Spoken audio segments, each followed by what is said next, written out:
Hi ಎಲ್ರಿಗೂ ನಮಸ್ಕಾರ. Welcome back to our channel Ashwini Geetanjali. ಎಲ್ಲರೂ ಹೇಗಿದ್ದೀರಾ? ಚೆನ್ನಾಗಿದ್ದೀರಾ? ನಾವೆಲ್ಲರೂ ತುಂಬಾ ಚೆನ್ನಾಗಿದ್ದೀವಿ. ಇವತ್ತು ನನ್ನ ವೆಯ್ಟ್ ಲಾಸ್ ಜರ್ನಿಯಲ್ಲಿ ಡೇ 38. ಸೊ ಹೋಳಿ ದಿನ ಇದು. ಆ್ಯಂಡ್ ಆ್ಯಕ್ಚುಲಿ ಆರಾಧ್ಯಾಗೆ ಎಕ್ಸಾಮ್ಸ್ ನಡೀತಾ ಇದ್ದಾವಲ್ಲ, ಹಾಗಾಗಿ ಸ್ವಲ್ಪ ಅದರಲ್ಲಿ ಬ್ಯುಸಿ ಇದ್ದೀನಿ. ನನಗೆ ಏನು ವಿಡಿಯೋನೇ ಪೋಸ್ಟ್ ಮಾಡೋಕ್ಕಾಗಿರಲಿಲ್ಲ. ಆ್ಯಂಡ್ ಹೇಳಿದ್ನಲ್ಲ, ಇದು ಹೋಳಿ ದಿನದ್ದು ಆ್ಯಂಡ್ ಡೇ 38. ಸೊ ಇವತ್ತು ನನ್ನ ಡಯಟ್, ನನ್ನ ವೆಯ್ಟ್ ಲಾಸ್ ಜರ್ನಿಯಲ್ಲಿ ಯಾವ ಥರ ಇತ್ತು ರೊಟೀನ್ ಅಂತ ತಿಳಿಸ್ತೀನಿ. ಇವತ್ತು ಹೋಳಿ ಆಗಿರೋದ್ರಿಂದ ಆ್ಯಕ್ಚುಲಿ ಇವತ್ತು ಆಡೋ ಪ್ಲ್ಯಾನೇ ಇರಲಿಲ್ಲ. ಲಡ್ಡುಗೆ ಮತ್ತು ಆರಾಧ್ಯಗೆ ಆಟ ಆಡ್ಸೋಣ ಅಂತ ಇತ್ತು ಅಷ್ಟೇ. ಬಟ್ ಅಲ್ಲಿಗೆ ಹೋದ್ಮೇಲೆ ಫ್ರೆಂಡ್ಸ್ ಎಲ್ಲರೂ ಇದ್ರಲ್ಲ, ಸೊ ಹಾಗಾಗಿ ಆಟ ಆಡಿದ್ವಿ ನಾವು. ಲಡ್ಡು ಅಂತೂ ತುಂಬ ಎಕ್ಸೈಟೆಡ್ ಆಗಿದ್ದ ಹೋಳಿಗೆ. ಅದೇನು ಹಿಂದಿನ ದಿನ ಎಲ್ಲ ಹೋಗಿ ಅದಕ್ಕೆ ಏನೇನು ಬೇಕು ಹೋಳಿಗೆ, ಲಡ್ಡು ಆರಾಧ್ಯ ಇಬ್ಬರು ತಂದ್ಕೊಂಡು ಫುಲ್ಲು ಜೋರಾಗಿ ವೆಯ್ಟ್ ಮಾಡ್ತಿದ್ರು. ಆರಾಧ್ಯ ಅಂತೂ ಮಾರ್ನಿಂಗ್ 7 ಗಂಟೆಗೆ ಹೋಗ್ಬಿಟ್ಟಿದ್ಲು ಹೋಳಿ ಆಡೋದಕ್ಕೆ. ಸೊ ನಾವೆಲ್ಲ ಮಾರ್ನಿಂಗ್ ಅರೌಂಡ್ 9 o'clock ಹಂಗೆ ಹೋದ್ವಿ ಲಡ್ಡುನ ಕರ್ಕೊಂಡು. ತುಂಬಾ ಎಂಜಾಯ್ ಮಾಡಿದ್ವಿ. ಸೊ ಹಾಗಾಗಿ ಬೆಳಗ್ಗೆ ಬೇಗ ಹೋಗಿರೋದ್ರಿಂದ ಬ್ರೇಕ್ಫಾಸ್ಟ್ ಏನೂ ಮಾಡ್ಕೊಂಡಿರಲಿಲ್ಲ. ಮನೆಗೆ ಬಂದಾದಮೇಲೆ ಫ್ರೆಶ್ನಪ್ ಆಗಿ ಈಗ ಬ್ರೇಕ್ಫಾಸ್ಟ್ ಮಾಡ್ತಿರೋದು. ತುಂಬಾ ಹೊಟ್ಟೆ ಹಶ್ವಾಗಿಬಿಟ್ಟಿತ್ತು. ಉಪ್ಪಿಟ್ಟು ಮಾಡಿದೆ, ಕ್ವಿಕ್ಕಾಗಿ ಉಪ್ಪಿಟ್ಟು ಆಗುತ್ತಲ್ಲ, ಸೊ ಉಪ್ಪಿಟ್ಟು ಮಾಡಿದೆ. ಆ್ಯಂಡ್ ಸ್ವಲ್ಪ ಮಸ್ಕ ಮೆಲನು, ಹಾಗೆ ವಾಲ್ನಟ್ಟು, ಬಾದಾಮಿ ತೊಗೊಂಡೆ ಇದ್ರ ಜೊತೆಗೆ.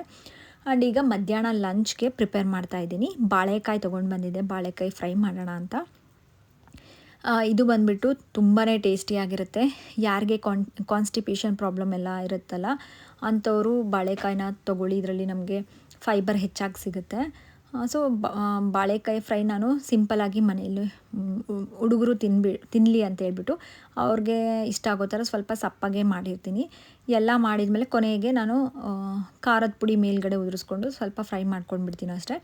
ಡಯಟಿಂಗ್ ಮಾಡ್ಕೊಳ್ಳೋದ್ರಿಂದ, ಅಂದರೆ ನಮ್ಮ ವೆಯ್ಟ್ ಲಾಸ್ ಜರ್ನಿಗೆ ಹೆಲ್ಪ್ ಆಗಲಿ ಅನ್ನೋ ಒಂದು ರೀಸನಿಂದ ನಾನು ಆಯಿಲಲ್ಲಿ ಡೀಪ್ ಫ್ರೈ ಏನೂ ಮಾಡೋದಿಲ್ಲ. ಜಸ್ಟು ಈ ಥರ ತವಾ ಫ್ರೈ ಥರ ಮಾಡ್ಕೊಳ್ತೀನಿ. ಆಯಿಲ್ನ ಸ್ವಲ್ಪ ದೋಸೆ ಹಂಚಿಗೆ ಸ್ಪ್ರೆಡ್ ಮಾಡಿಬಿಟ್ಟು, ಈಗ ಬರೀ ಉಪ್ಪು ನಾನು ಏನು ಮಾಡ್ತಿದ್ದೀನಿ ಗೊತ್ತಾ, ಸ್ವಲ್ಪ ಉಪ್ಪನ್ನಷ್ಟೇ ಈ ಥರ ತೆಳ್ಳಗೆ ಕಟ್ ಮಾಡ್ಕೊಂಡಿರ್ತೀನಿ. ಬನಾನಾ, ರಾ ಬನಾನಾ ಅಂತ ಹೇಳ್ತೀವಲ್ಲ, ಈ ಬಾಳೆಕಾಯಿಗೆ ಈ ಥರ ಉಪ್ಪು ಹಚ್ಬಿಟ್ಟು 2 ಕಡೆ ನಾನು ಫ್ರೈ ಮಾಡ್ಕೊತೀನಿ. ಸೊ ನೀವು ಬೇಕಿದ್ದರೆ ಇದಕ್ಕೆ ಉಪ್ಪು, ಸ್ವಲ್ಪ ಖಾರ ಆ್ಯಂಡ್ ಏನಾದರೂ ನಿಮಗೆ ಮ್ಯಾಗಿ ಮಸಾಲ, ಏನಾದರೂ ಮಸಾಲಾನ ಮಿಕ್ಸ್ ಮಾಡಿಕೊಂಡು ಇದಕ್ಕೆ 2 ಸೈಡ್ ಹಚ್ಬಿಟ್ಟು ನಾವು ತಂದೂರಿ ತಂದೂರಿ ಪನ್ನೀರ್ ಅಂತ ಮಾಡ್ಕೊತೀವಲ್ಲ, ಅದೇ ಥರ ಮಾಡ್ಕೊಬೋದು. ಈ ಬನಾನೂ ತುಂಬ ಚೆನ್ನಾಗಿರುತ್ತೆ ನೋಡಿ. 2 ಕಡೆ ಬೆಂದಿದೆ. ತಿನ್ನೋದಕ್ಕಂತೂ ತುಂಬ ಟೇಸ್ಟಿಯಾಗಿರುತ್ತೆ. ಈಗ ನಾನು ಏನು ಮಾಡಿದ್ದೀನಿ ಅಂದರೆ, ಲಡ್ಡುಗೆ ಆರಾಧ್ಯಾಗೆ ಇಂಥವನ್ನ ತೆಗೆದುಬಿಟ್ಟು ನನಗೆ ಎಷ್ಟು ಬೇಕೋ ಅಷ್ಟು, ಅಂದರೆ ಮನೇಲಿ ತಿನ್ನೋ ಅಷ್ಟು, ಅದಕ್ಕೆ ಸ್ವಲ್ಪ ಖಾರದ ಪುಡಿ ಹಾಕಿ ಈ ಥರ ಫ್ರೈ ಮಾಡ್ಕೊಂಡಿದ್ದೀನಿ. ಈಗ ನಾನು ಲಂಚ್ಗೆ ಇವತ್ತೇನು ತೊಗೊಂಡೆ ಅಂತಂದರೆ, ಸ್ವಲ್ಪ ಜಾಸ್ತಿನೇ ಬನಾನಾ ಫ್ರೈ ಮಾಡ್ಕೊಂಡಿರೋದನ್ನ ಸ್ವಲ್ಪ ಜಾಸ್ತಿ ತೊಗೊಂಡಿದ್ದೀನಿ. ಆ್ಯಂಡ್ ನೆಕ್ಸ್ಟು ಸ್ವಲ್ಪ ರೈಸು, ಇವತ್ತು ರೊಟ್ಟಿ ಮಾಡಿರಲಿಲ್ಲ, ಸ್ವಲ್ಪ ರೈಸು, ಹಾಗೆ ಪನ್ನೀರ್ ಕರಿ ಮಾಡಿತ್ತು. ಸೊ ಇದು ಆಗಿತ್ತು ನಂದು ಇವತ್ತಿನ ಮಧ್ಯಾಹ್ನ ಊಟ. ಮಾರ್ನಿಂಗ್ ಬ್ರೇಕ್ಫಾಸ್ಟ್ ಸ್ವಲ್ಪ ಹೆವಿಯಾಗೆ ಮಾಡಿದ್ದೆ, ಆ್ಯಂಡ್ ಅದು ಬೇರೆ ಲೇಟಾಗೆ ಮಾಡಿದ್ದೆ. ಹೋಳಿ ಎಲ್ಲ ಮುಗಿಸ್ಕೊಂಡು ಬಂದು ಮನೆಗೆ ಅರೌಂಡ್ 11 ಗಂಟೆಗೆ ಬಂದಿದ್ವಿ. ಸೊ 11:30 ಈ ಟೈಮಲ್ಲಿ ನಾನು ಬ್ರೇಕ್ಫಾಸ್ಟ್ನ ಮಾಡ್ಕೊಂಡಿದ್ದೆ. 12 ಅನಿಸುತ್ತೆ, ಆಲ್ಮೋಸ್ಟ್ 12 ಗಂಟೆ ಆಗಿತ್ತು. ಹಂಗಾಗಿ ನಾನು ಲೈಟಾಗೆ ಜಾಸ್ತಿ ಏನು ಮಧ್ಯಾಹ್ನ ಲಂಚ್ಗೆ ಹೆವಿ ತೊಗೊಂಡಿರಲಿಲ್ಲ. ಜಸ್ಟ್ ಇಷ್ಟು ತೊಗೊಂಡು ಇವತ್ತು ಮಧ್ಯಾಹ್ನ ಕಂಪ್ಲೀಟ್ ಮಾಡಿಕೊಂಡೆ. ಆ್ಯಂಡ್ ಈವ್ನಿಂಗ್ ಸ್ವಲ್ಪ ಸ್ನ್ಯಾಕ್ಸ್ ತೊಗೊಂಡೆ ಇವತ್ತು. ಏನಂತ ಹೇಳ್ತೀವಿ, ರೋಸ್ಟೆಡ್ ಚೆನ್ನ ಇರುತ್ತಲ್ಲ, ಸೊ ಅದನ್ನು, ಇದರಲ್ಲಿ ಪ್ರೋಟೀನ್ ಸಿಗುತ್ತೆ. ಏನಾದರೂ ಹೆಲ್ದಿ ಆಪ್ಷನ್ನ ನೀವು ಸ್ನ್ಯಾಕ್ಸ್ ಟೈಮಲ್ಲಿ ತೊಗೊಳ್ಬೋದು. ಯೂಶ್ವಲಿ ನಾನು ಏನು ಮಾಡಿಬಿಡ್ತೀನಿ ಅಂದರೆ, ಸ್ನ್ಯಾಕ್ಸ್ಗಳನ್ನ ಸ್ಕಿಪ್ ಮಾಡಿಬಿಡ್ತೀನಿ. ಸೊ ಹೊಟ್ಟೆ ಹಶ್ವಿದ್ರೆ ಮಾತ್ರ ತೊಗೊಳ್ಳೋದು, ಇಲ್ಲ ಅಂತಂದರೆ ಸ್ಕಿಪ್ ಮಾಡ್ತೀನಿ ಅಷ್ಟೇ. ಆ್ಯಂಡ್ ನೈಟು ಏನು ಮಾಡ್ಕೊಂಡೆ ಅಂದರೆ, 2 ಎಗ್, ನಾನು ಜಸ್ಟ್ 2 ಎಗ್ನ ಯೂಸ್ ಮಾಡಿಕೊಂಡು ಆಮ್ಲೆಟ್ ಹಾಕ್ಕೊಂಡೆ. ಇದಾಗಿತ್ತು ಇವತ್ತಿನ ಡೇ ನನ್ನ ವೆಯ್ಟ್ ಲಾಸ್ ಚಾಲೆಂಜಲ್ಲಿ.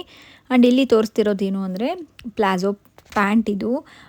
ಇದನ್ನು ಬಂದುಬಿಟ್ಟು ಪ್ರಿಂಟ್ ಬರುತ್ತೆ ಪ್ಯೂರ್ ಕಾಟನಲ್ಲಿ. ತುಂಬಾ ಚೆನ್ನಾಗಿದೆ ಮಟೀರಿಯಲ್ ಎಲ್ಲನೂ.